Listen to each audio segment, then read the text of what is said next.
todos. Muy agradecida por esta invitación que me permitió estar aquí entre ustedes.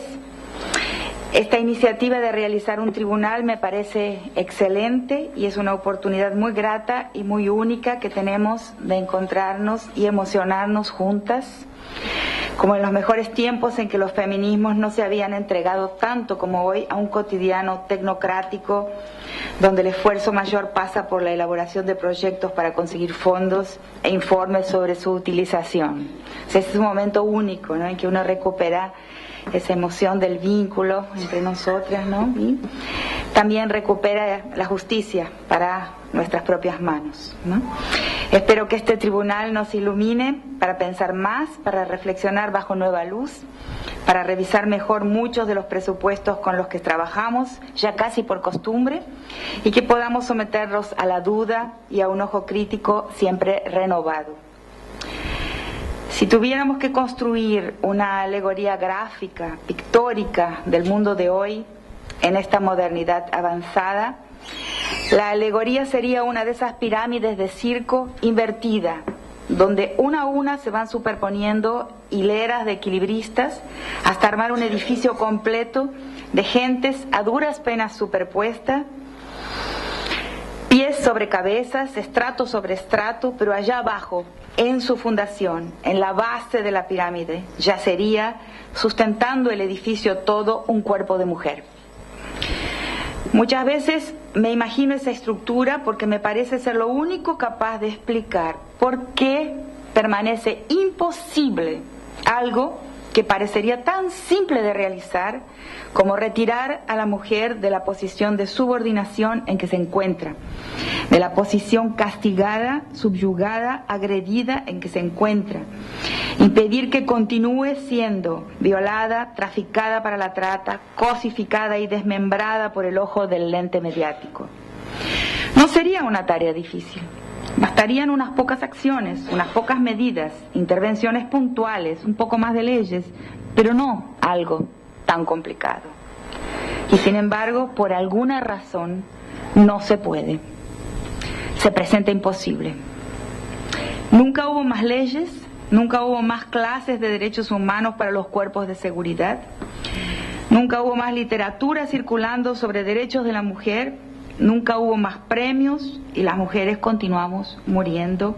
Nuestra vulnerabilidad a la agresión letal y a la tortura hasta la muerte nunca había existido de tal forma y nuestro cuerpo nunca fue antes tan controlado e intervenido, porque cuidado con la ceguera, con el lente con que miramos la modernidad y el presente, cuidado con nuestra espejismo, ¿no?, de las verdades del presente.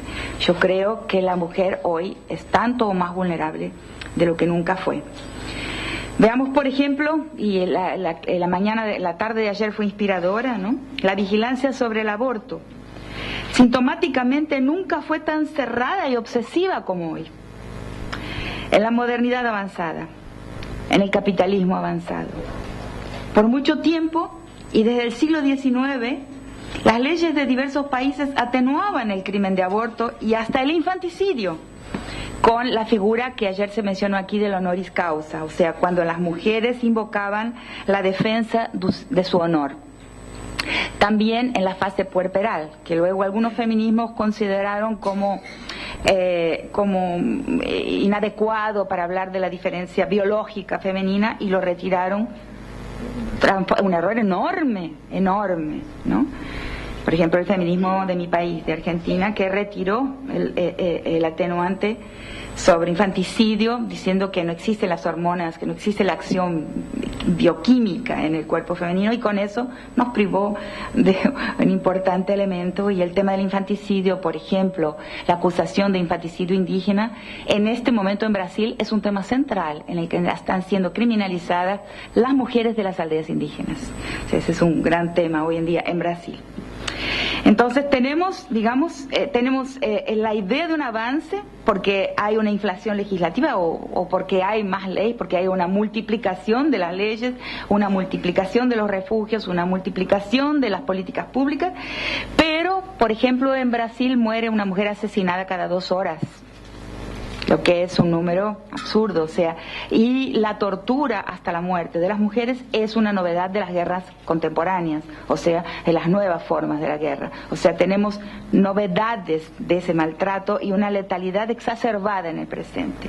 Entonces es necesario que volvamos, que pensemos sobre violencia un poco más, porque evidentemente estamos colocando muchas de nuestras fichas en el campo del Estado, en el campo de la ley, en el campo de las políticas públicas, y pensando que la ley naturalmente solamente por existir mantendrá una causalidad con relación a las prácticas, y tenemos que revisar y pensar un poco más sobre ese tema. Entonces, al pensar de esta forma, al constatar la imposibilidad de retirar a la mujer de ese lugar agredido, que es, digamos, la base de ese edificio, de esa posición de víctima sacrificial para que el edificio de la sociedad se mantenga en pie sobre su sacrificio, de esa función de víctima de un festín en el que el poder se confraterniza y su soberanía y discrecionalidad se exhibe, entendemos que algo muy importante debe seguramente depender, apoyarse en esa destrucción constantemente renovada del cuerpo femenino, en el espectáculo de su subyugación, en su subordinación de escaparate. Algo central, esencial, fundacional para el sistema debe ciertamente depender de que la mujer no salga de ese lugar, de ese papel, de esa función. Tenemos que dedicarnos a entender qué trama es esa. ¿Qué edificio es ese? Que tan dramáticamente depende del sacrificio de la posición femenina encarnada en el cuerpo de las mujeres? Los indicios muestran que se trata de un edificio cuyo material está formado por la amalgama de las corporaciones y el Estado, por alianzas de todo tipo entre empresarios y gobiernos, por razones que se invocan como razones de Estado. Si no fuera así, y lo he pensado muchas veces, los burdeles de la trata serían cerrados fácilmente. Los medios enfocarían y representarían el cuerpo de las mujeres de otra forma. En los conflictos no se haría uso de la crueldad sexual como se hace uso de forma progresiva en nuestros días. Los hombres dejarían de agredirnos en la casa y el trabajo. Los asesinos seriales se concentrarían en otro tipo de víctima, o quizás ni existirían.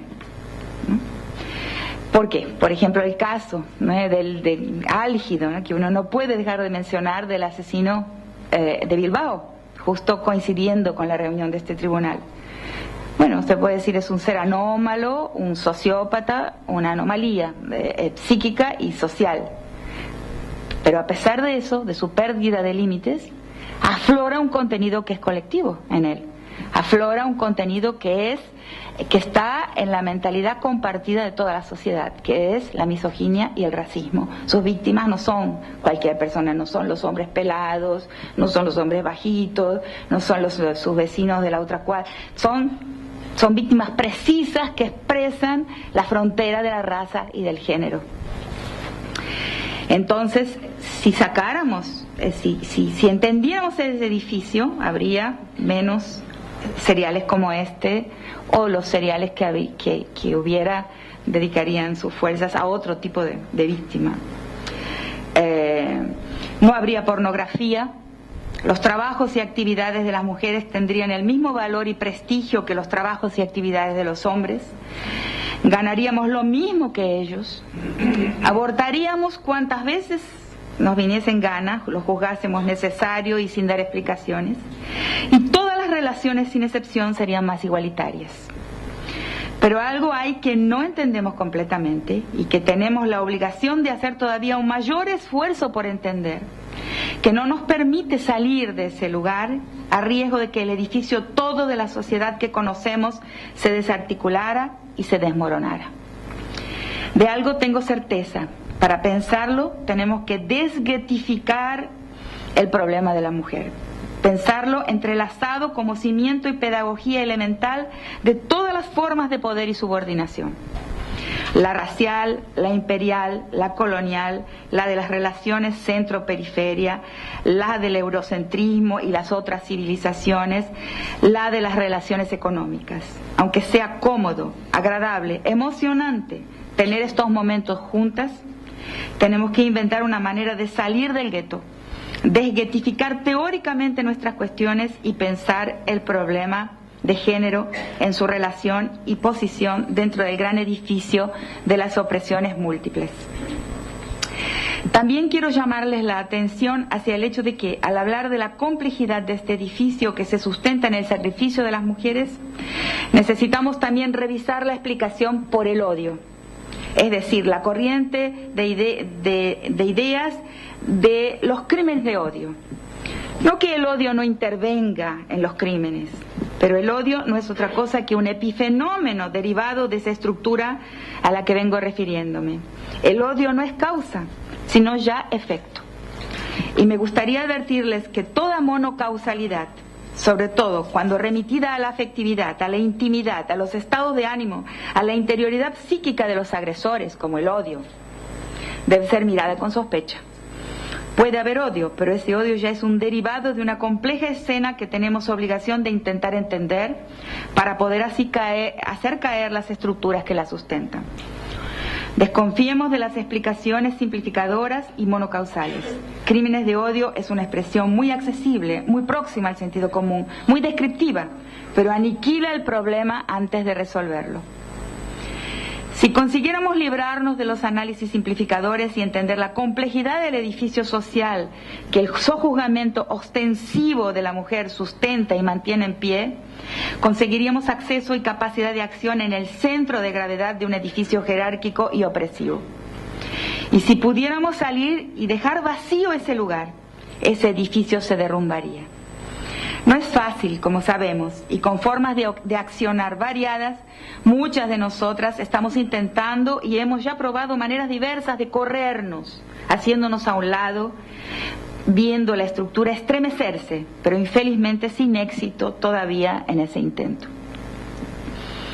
Si entendiésemos bien la estructura de ese edificio al que me refiero y los materiales de que está compuesto, también entenderíamos en qué y cómo se vinculan los casos de violencia de que tratará este tribunal, aun cuando parecen tan distantes entre sí, y su relación con muchos otros casos. Y también veríamos que los temas tratados en los otros ejes, aborto y trabajo, también son atravesados por una violencia única, pedagógica y estructurante del edificio todo. Entonces, dicho de otra forma, ¿qué interés que es presentado como común de la sociedad es ese que pasa necesariamente por la reducción ejemplar, pedagógica, disciplinadora, de la condena y castigo a la mujer, a ese papel subordinado, a esa función de víctima sacrificial? Y percibamos también que junto a esa reducción de su posición y junto a la función social de esa subordinación se encuentra también el arrinconamiento falacioso del problema de género a un costado oscuro y restricto, parcial, particular y por fuera de los temas de interés definidos como de interés general y universal, los temas masculinos, salud, educación, etc. Nosotros somos transversales, lo que es un eufemismo, impidiendo que veamos la centralidad que tiene el tema de la subordinación femenina para la construcción del edificio jerárquico y opresivo del conjunto de las sociedades. A esa reflexión me han llevado los temas elegidos para ser tratados por este tribunal, así como las exposiciones del día de ayer, casos que fueron muy adecuadamente elegidos. Es interesante que en la selección de estos casos por la organización del tribunal, ninguno de ellos tuviera letalidad, es decir, que en ningún caso hubiera terminado en óbito. Por lo tanto, las víctimas todas, de una forma o de otra, pueden todavía defenderse y esperar una victoria. Es decir, son casos con esperanza para la víctima y por lo tanto para nosotras, lo que nos pone a trabajar con más ahínco y más urgencia. En primer lugar, quisiera felicitar a las organizadoras por haber elegido un caso de tortura cuasi legal ocurrido en el corazón de Europa. Les agradezco y las felicito porque es una práctica común apoyar la supuesta superioridad moral de Europa, colocando todos los horrores del lado de allá, es decir, de nuestro lado, en ultramar. Pero este tribunal no actuó de esa manera y repatrió la crítica, colocó el mal, la ilegalidad, el atropello y la barbarie aquí, en la propia Europa. Este caso es un caso de acción paraestatal por parte de agentes del Estado. Y este es un tema sobre el cual podríamos debatir largamente. Sería muy interesante hacerlo. Ya lo ha debatido en su momento con el fiscal, yo lo he debatido en su momento con el fiscal Castresana, por ejemplo. ¿Se trata del Estado que delinque o se trata de la duplicación estructural de ese Estado que deberá siempre actuar sobre la población con una mano legal y una mano oculta? Es un gran tema que interesa muy especialmente a las mujeres. Pues, ¿puede el Estado, a través de sus agentes, actuar siempre dentro de la legalidad? ¿Conseguiría controlar la sociedad? ¿Lo hace? ¿Lo consigue? ¿Alguna vez lo ha conseguido? Entonces, en el caso de la tortura durante los 5 días de incomunicación de la mujer vasca, nosotros vemos un Estado duplicarse, tener una fase legal y una fase y un actuar ilegal por uno de sus agentes. Es un caso interesantísimo y personalmente he aprendido mucho al leerlo, ¿no?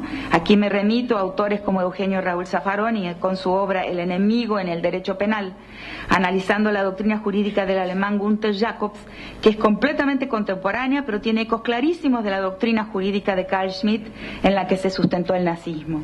O sea, la duplicación del Estado en una ilegalidad, en una paraestatalidad frente a su enemigo interno. Y ahí se ubica perfectamente el caso de la mujer vasca en los 5 días de incomunicación. No podemos pensar sin subsidios, no podemos vivir exclusivamente en la dimensión práctica. Necesitamos de los autores para renovar nuestra reflexión y corregirla. Necesitamos de teoría. El segundo caso, ¿no?, en el que vemos pues puesto por un vídeo, a través de un video, es el caso de una mujer colombiana desplazada, viviendo entre los millones de desplazados en ese país que se han ido alojando en las serranías que cercan el valle de la ciudad de Medellín, formando un paisaje que habla por sí mismo como un texto de lo que es la expulsión forzada, el despojo forzado. Pues bien, se encuentra una vez más en ese su nuevo hábitat, asediada ella, su pequeño negocio de venta callejera de alimentos y sus hijos por una banda de milicias paramilitares.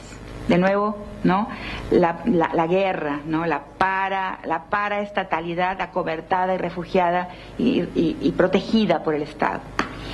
En esa coacción que sufre, el medio es la violación, no el crimen sexual, dicho simplemente, como se lo llama a veces, produciendo y reproduciendo un malentendido muy instrumental para el poder, tal como ejercido a través de los medios y de las autoridades.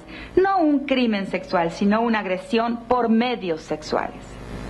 Ella es coaccionada, atormentada por 2 violaciones a manos de la misma cuadrilla paramilitar, y también aquí surge el tema de lo paraestatal y se ve forzada a perder todo para salvarse y salvar a sus 2 hijos. Lo interesante es que denuncia la coacción, denuncia la agresión, pero desiste, ¿no?, también coaccionada por un Estado, por su Estado, de denunciar la agresión sexual, que le sirvió de medio a esa agresión, porque el Estado no lo acoge. Para el Estado el crimen sexual es siempre un tema de la intimidad.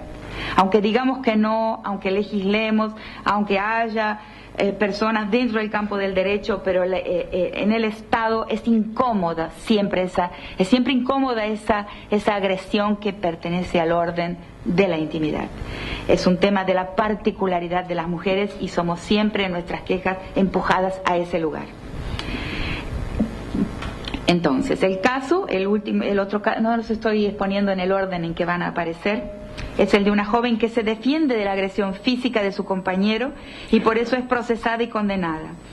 No es que él no lo fuera también, pero la justicia vasca, desobedeciendo a una reglamentación interna de la ley española que equitativamente prevé punir de forma diferenciada y más severa la agresión del hombre a la mujer que la agresión de la mujer al hombre, desconoce esa justicia de la Fiscalía vasca, desconoce esa ley española, ¿no?, y juzga a la mujer por su defensa propia, no acepta la figura de la defensa propia. Por lo tanto, estos 3 casos, a medida que los leía, fui llegando a la idea de que se tratan los 3 de ejemplos de una violencia jurídica. O sea, que es la justicia aquí la perpetradora de violencia. y por lo tanto es también el Estado. Y ahí deberíamos un día reunirnos para pensar qué se puede esperar de un Estado que es inescapablemente patriarcal en su fundación y en su historia. Muchas gracias.